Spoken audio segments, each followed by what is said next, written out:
Hello friends, welcome to horror minutes channel.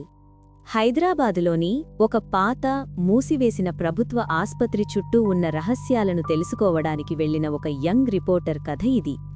Hyderabad శివారులలో ఉన్న ఆ పాత హాస్పిటల్ గురించి మీకు తెలుసా? 1998లో ఒక వింత వ్యాధి పేరుతో అర్ధాంతరంగా మూతపడిన ఆ భవనం వెనుక ఎవరికీ తెలియని ఒక చీకటి రహస్యముంది. అక్కడికి వెళ్లినవారు ఎవరూ తిరిగి రాలేదని అంటారు. కాని ఆ నిజమేంటో తెలుసుకోవాలని అక్షర అనే ఒక యంగ్ రిపోర్టర్ సాహసం చేసింది. ఆ రాత్రి ఆకాశం మేఘావృతమై ఉంది. అక్షర ఆ శిథిలావస్థకు చేరిన గేటు ముందు నిలబడింది.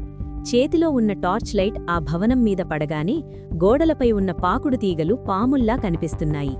అడుగుతీసి లోపల పెట్టగానే ఆమెకు తెలియని ఒక వింత ప్రకంపన. లోపల కారిడార్ చిమ్మ చీకటిగా ఉంది. ఆమె టార్చ్ లైట్ వేసిన చోటల్లా తుప్పుపట్టిన బెడ్లు, చిందరవందరగా పడి ఉన్న మెడికల్ రిపోర్ట్లు. నిశ్శబ్దాన్ని చీలుస్తూ ఎక్కడో దూరంగా ఒక చిన్న పిల్లవాడి ఏడుపు వినబడింది. ఎవరక్కడా అని అడిగింది అక్షర. కాని సమాధానంగా గాలి శబ్దం తప్ప ఏమీ లేదు. ఆమె అడుగులు ఆపరేషన్ థియేటర్ వైపు పడ్డాయి. ఆ గదిలోకి వెళ్లగానే గాలి ఒక్కసారిగా చల్లబడింది. టేబుల్ పైన ఉన్న పాత సర్జికల్ లైట్ తూగుతూ భయంకరమైన నీడనను సృష్టిస్తోంది. హఠాత్తుగా పక్కనే ఉన్న ట్రే కింద పడింది. అక్కడ ఎవరూ లేరు, కాని ఎవరో తన వెంటే ఉన్నట్లు ఆమెకు అనిపించింది. పారిపోవాలని చూసిన అక్షర కళ్ళు ఒక బోర్డు మీద పడ్డాయి. దానిపై రాసి ఉంది, సిమెట్రీ వార్డ్, ప్రవేశం నిషేధం. లోపలికి టార్చ్ వేసి చూడగానే ఆమె గుండె ఆగిపోయినంత పనైంది. వార్డు లోపల ఇద్దరు ఆత్మలు, ఒకరు పేషెంట్, మరొకరు నర్సు.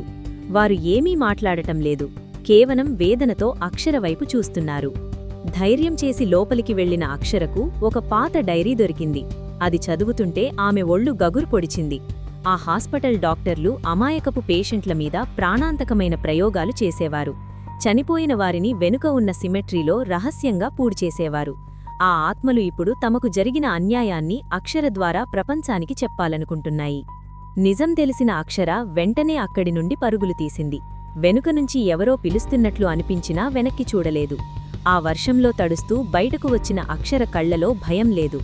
ఆ ఆత్మలకు న్యాయం చేయాలనే నిశ్చయముంది. ఆ హాస్పిటల్ ఇప్పుడు కేవలం భవనం కాదు, వందలాది ఆత్మల మూగవేదనకు సాక్ష్యం. చూశారుగా ఫ్రెండ్స్, ఆ సిమెట్రీ వార్డ్లో దాగి ఉన్న భయంకరమైన నిజం. ఇలాంటి మరిన్ని థ్రిల్లింగ్ మరియు హారర్ కథల కోసం మన హారర్ మినిట్స్ ఛానల్ని ఇప్పుడే సబ్స్క్రైబ్ చేసుకోండి. ఈ కథ మీకు నచ్చినట్లయితే లైక్ చేయండి, మీ ఫ్రెండ్స్తో షేర్ చేయండి. ఆ వార్డ్లో అక్షర చూసిన ఆత్మల గురించి మీరేమనుకుంటున్నారో కింద కమెంట్ సెక్షన్లో తెలియచేయండి. మళ్ళీ